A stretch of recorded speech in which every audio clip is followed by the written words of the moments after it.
ઇન્કસ્કેપ માં create and format text પરના spoken ટ્યુટોરીયલમાં તમારું સ્વાગત છે.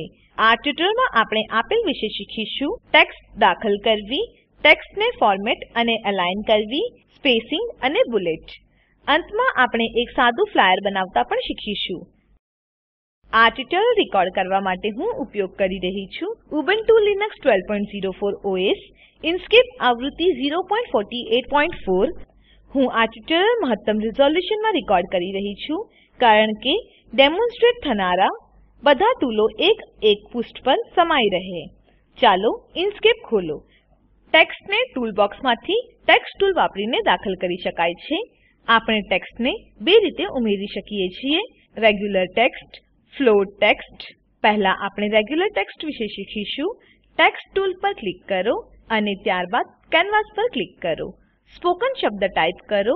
ટેક્સ્ટને સમાવવા માટે ટેક્સ્ટ બોક્સ મોટું થાય છે તેનું અવલોકન કરો. લાઈન બ્રેક પોતેથી ઉમેરવું પડે છે, તેથી આગળની લાઈન પર જવા માટે એન્ટર દબાવો અને ટાઈપ કરો ટ્યુટોરિયલ. શબ્દને પાછલી લાઈન પર ખસેડવા માટે કર્સરને ટી આલ્ફાબેટ પહેલા રાખો. હવે બેકસ્પેસ દાબીને બે શબ્દો વચ્ચે સ્પેસ ઉમેરો. એ જ પ્રમાણે સ્પોકન ટ્યુટોરિયલની નીચેની નવી લાઈન પર http://spoken-tutorial.org ટાઈપ કરો. આગળ આપણે ફ્લોટ ટેક્સ્ટ મારફતે ટેક્સ્ટ દાખલ કરવાનું શીખીશું. આ વખતે હું લીબરઓફિસ રાઇટર ફાઇલમાંથી ટેક્સ્ટ કોપી કરીશ જેને મેં પહેલાથી સંગ્રહિત કરી હતી. સમગ્ર ટેક્સ્ટને પસંદ કરવા માટે Ctrl A દબાવો અને તેમને કોપી કરવા માટે Ctrl C દબાવો. હવે ઇન્કસ્કેપ પર પાછા ફરીએ. ટેક્સ્ટ ટૂલ પસંદ કરાયું હોય તેની ખાતરી કરી લો. કેનવાસ પર ક્લિક કરો અને લંબચોરસ અથવા ચોરસ બનાવવા માટે ડ્રેગ કરો. માઉસ બટનને મુક્ત કરો. કેનવાસ પર ભૂરા લંબચોરસ બોક્સની રચના થઈ છે તેની નોંધ લો. હવે ટેક્સ્ટ બોક્સની અંદર ટેક્સ્ટ પ્રોમ્પ્ટ ની નોંધ લો જે કે ઉપરના ડાબા છેડે ચમકી રહ્યું છે. કોપી કરેલ ટેક્સ્ટને પેસ્ટ કરવા માટે Ctrl V દબાવો. ટેક્સ્ટ બોક્સનો રંગ લાલ થઈ જાય તેનું અવલોકન કરો. આ એટલા માટે કારણ કે દાખલ કરેલ ટેક્સ્ટ દરેક બોક્સની કિનારીની બહાર નીકળી જાય છે. આપણે આ ટેક્સ્ટ બોક્સના જમણા ખૂણે આવેલ નાનું ડાયમંડ હેન્ડલ વાપરીને સુધાર કરી શકીએ છીએ. તેને ક્લિક કરીને ટેક્સ્ટ બોક્સનો રંગ જ્યાં સુધી પૂરો થતો નથી ત્યાં સુધી ડ્રેગ કરો. ટેક્સ્ટનું છેલ્લું વાક્ય પાછલા વાક્ય જોડે જોડાયું છે, જેને જુદું કરવા માટે છેલ્લા વાક્યની શરૂઆતમાં એન્ટર બે વાર દબાવો. આગળ ચાલો ટેક્સ્ટમાં ઉપલબ્ધ વિવિધ ફોર્મેટિંગ વિકલ્પો શીખીએ. સ્પોકન ટ્યુટોરિયલ શબ્દ પર ક્લિક કરો. મેઇન મેનુ પર જાઓ, ટેક્સ્ટ પર ક્લિક કરો અને પછી ટેક્સ્ટ એન્ડ ફોન્ટ વિકલ્પ પર ક્લિક કરો. ફોન્ટ એન્ડ ટેક્સ્ટ આ બે વિકલ્પો ધરાવતું ડાયલોગ બોક્સ દ્રશ્યમાન થાય છે. ફોન્ટ ટેબમાં ઘણા બધા વિકલ્પો છે. ફોન્ટ ફેમિલી તમારા ઉપલબ્ધ ફોન્ટોની યાદી દર્શાવે છે. તમે તમારા પસંદનું કોઈ પણ ઉપલબ્ધ ફોન્ટ પસંદ કરી શકો છો. આપણે અહીં પ્રિવ્યૂ બોક્સમાં પસંદ કરેલ ફોન્ટ જોઈ શકીએ છીએ. મારી પસંદ બિસ્ટ્રીમ ચાર્ટર ફોન્ટ છે. બોલ્ડ. અહીં 4 સ્ટાઇલ વિકલ્પો છે: નોર્મલ, ઇટાલિક, બોલ્ડ અને બોલ્ડ ઇટાલિક. તમારી જરૂર મુજબ સ્ટાઇલ પસંદ કરો. આ વખતે હું બોલ્ડ પસંદ કરીશ. ફોન્ટ માપ બદલવા માટે ડ્રોપ ડાઉન એરો પર ક્લિક કરો અને માપ પસંદ કરો. જો કે આ ફોન્ટ સાઇઝ શીર્ષક છે તેથી હું મોટો ફોન્ટ પસંદ કરીશ. માની લો કે 64. આગળ છે લેઆઉટ. આ વિકલ્પ માટે પ્રિવ્યૂ ઉપલબ્ધ નથી, તેથી આ વિશે આપણે ટૂંક સમયમાં શીખીશું. હવે ફોન્ટ ટેબ આગળ આવેલ ટેક્સ્ટ ટેબ પર ક્લિક કરો. અહીં એક પ્રિવ્યૂ વિન્ડોમાં જેમાં ટેક્સ્ટ સમાવેલ છે તે દેખાશે. ટેક્સ્ટમાં કોઈ પણ પ્રકારનું મોડિફિકેશન અહીંયા થઈ શકે છે. એપ્લાય પર ક્લિક કરો અને ડાયલોગ બોક્સ બંધ કરો. ટેક્સ્ટ હવે ફોર્મેટ થઈ ગયું છે તેનું અવલોકન કરો. નીચે આવેલ કલર પેલેટ વાપરીને આપણે ટેક્સ્ટનો રંગ બદલી કરી શકીએ છીએ. ચાલો હું મરૂન રંગ પસંદ કરું. આગળ આપણે URL એટલે કે http://spoken-tutorial.org માટે ટેક્સ્ટ પસંદ કરો. ટેક્સ્ટને ફોર્મેટ કરવાના વિકલ્પો ટૂલ કંટ્રોલ બારમાં પણ ઉપલબ્ધ છે. હું ફોન્ટ બિસ્ટ્રીમ ચાર્ટર, ફોન્ટ સાઇઝ 28 અને રંગ ભૂરો કરું છું. હવે ચાલો ફકરાનો ટેક્સ્ટ પસંદ કરીએ. ટેક્સ્ટ ટૂલ જો પહેલાથી જ પસંદ થયેલ હોય તો તમે ફક્ત ટેક્સ્ટ પર ક્લિક કરીને ટેક્સ્ટ બોક્સમાં દાખલ થઈ શકો છો. હું ટેક્સ્ટની ફોન્ટ સાઇઝ 25 કરીશ. ટેક્સ્ટને કેનવાસની અંદર ખસેડવા માટે ડાયમંડ હેન્ડલ પર ક્લિક કરીને ડ્રેગ કરો. આગળ ચાલો ટેક્સ્ટને અલાઇન કરીએ. ટૂલ કંટ્રોલ બાર પર ઇટાલિક આઇકન ની આગળ આવેલ 4 આઇકનો ટેક્સ્ટને ડાબી બાજુએ ટેક્સ્ટ બોક્સની મધ્યમાં અથવા જમણી બાજુએ અલાઇન કરવામાં મદદ કરે છે. ચોથું વિકલ્પ ટેક્સ્ટ એ ટેક્સ્ટ બોક્સની અંદર છે કે નહીં તે નક્કી કરશે. આગળ વધીએ એ પહેલા હું ડાબા અલાઇન પર ક્લિક કરીશ. અલાઇન એન્ડ ડિસ્ટ્રીબ્યુટ વિકલ્પ પર ક્લિક કરીને પણ ટેક્સ્ટ અલાઇન કરી શકીએ છીએ. મેઇન મેનુ પર જાઓ અને પછી ઓબ્જેક્ટ મેનુ પર ક્લિક કરો અને પછી અલાઇન એન્ડ ડિસ્ટ્રીબ્યુટ વિકલ્પ પર ક્લિક કરો. હવે આપણે સ્પોકન ટ્યુટોરિયલ આ શબ્દને મધ્યમાં ખસેડીશું તો તેના પર ક્લિક કરો. પહેલા તપાસ કરી લો કે રિલેટિવ ટુ પેરામીટર પેજ સુયોજિત છે કે નથી. તો સેન્ટર ઓન વર્ટિકલ એક્સિસ પર ક્લિક કરો. ટેક્સ્ટ હવે મધ્યમાં અલાઇન થઈ ગયું છે તેની નોંધ લો.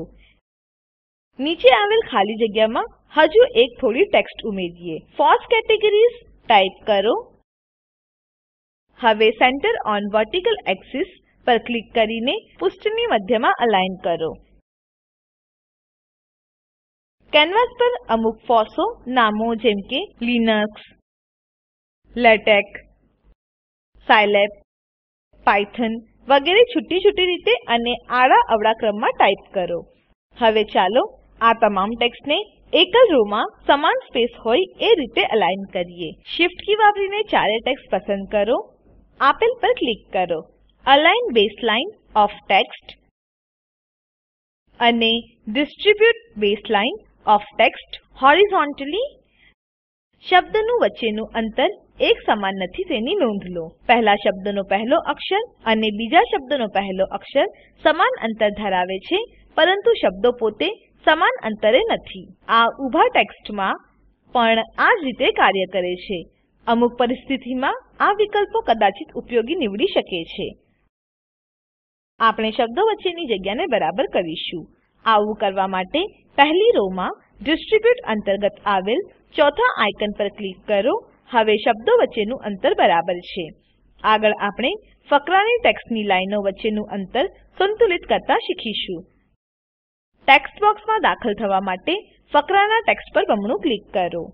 ટૂલ કંટ્રોલ બાર પર આવેલ સ્પેસિંગ બિટવીન લાઇન્સ આઇકનની લાઈનોના વચ્ચેનું અંતર ઘટાડવા કે વધારવામાં મદદ કરે છે. જ્યારે હું વચ્ચેનું અંતર વધાવું છું ત્યારે શું થાય છે તેનું અવલોકન કરો. ચાલો હું લાઈન વચ્ચેનું અંતર 1.50 રાખું. આગળનું આઇકન અક્ષરો વચ્ચેનું અંતર સંતુલિત કરવામાં મદદ કરે છે. ફરીથી અપ અને ડાઉન એરો પર ક્લિક કરો. ફેરફારનું અવલોકન કરો. હું સ્પેસ પેરામીટર 0 તરીકે રાખું. કેનવાસના બંને ઊભા ખૂણે ખાલી જગ્યાએ આવેલી છે તેનું અવલોકન કરો. આપણે તેને અમુક ટેક્સ્ટ વડે ભરી શકીએ છીએ. Learn open source software for free. આ વાક્યને કેનવાસની બહાર કોઈ પણ જગ્યા પર ટાઈપ કરો. ફોન્ટને ઉબુન્ટુ કરો. ફોન્ટ સાઇઝ 22 અને તેને બોલ્ડ બનાવો. હવે છેલ્લા આઇકન પર ક્લિક કરો એટલે કે ટૂલ કંટ્રોલ બાર પર વર્ટિકલ ટેક્સ્ટ. ટેક્સ્ટ હવે ઊભી દિશામાં અલાઇન થઈ છે તેની નોંધ લો. સિલેક્ટર ટૂલ વાપરીને ટેક્સ્ટ પર ક્લિક કરો અને તેને કેનવાસના ડાબા ખૂણે ખસેડો. તેમની નકલ કરવા માટે Ctrl D દબાવો અને Ctrl કી વાપરીને તેને કોપી પૃષ્ઠના બીજા ખૂણે ખસેડો.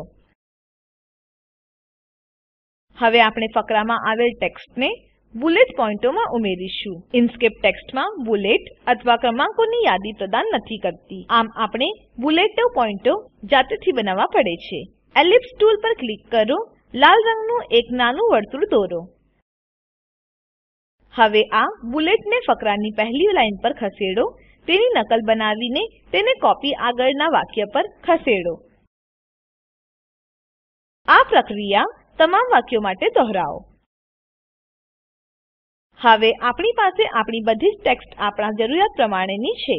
છેલ્લે ચાલો તે ફ્લાયર જેવું દેખાય તે માટે અમુક સુશોભીકરણ કરીએ. ચાલો સારાંશ લઈએ.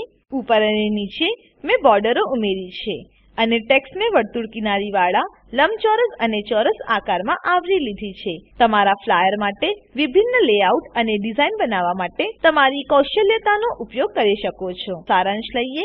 આ ટ્યુટોરીયલમાં આપણે શીખ્યા ટેક્સ્ટ દાખલ કરવી, ટેક્સ્ટને ફોર્મેટ અને અલાઇન કરવી, સ્પેસિંગ અને બુલેટ યાદીઓ. સાથે જ આપણે સાદું ફ્લાયર બનાવવાનું પણ શીખ્યા. તમારા માટે અસાઇનમેન્ટ છે. આ પ્રકારનું એક ફ્લાયર બનાવો. ટેક્સ્ટ ટાઈપ કરવા માટે ટેક્સ્ટ ટૂલનો ઉપયોગ કરો. ટૂલને ઉપયોગ કરીને રેગ્યુલર ટૂલ વાપરીને બુલેટ અને બોક્સો બનાવો.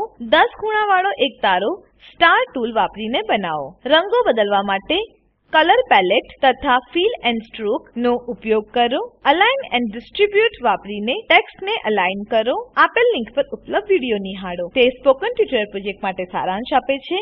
જો તમારી પાસે સારી બેન્ડવિડ્થ ન હોય તો તમે વિડીયો ડાઉનલોડ કરી જોઈ શકો છો. Spoken tutorial project team spoken ટ્યુટોરીયલના ઉપયોગથી વર્કશોપનું આયોજન કરે છે. જેઓ ઓનલાઈન પરીક્ષા પાસ કરે છે તેઓને પ્રમાણપત્રો આપે છે. વધુ વિગતો માટે અમને લખો.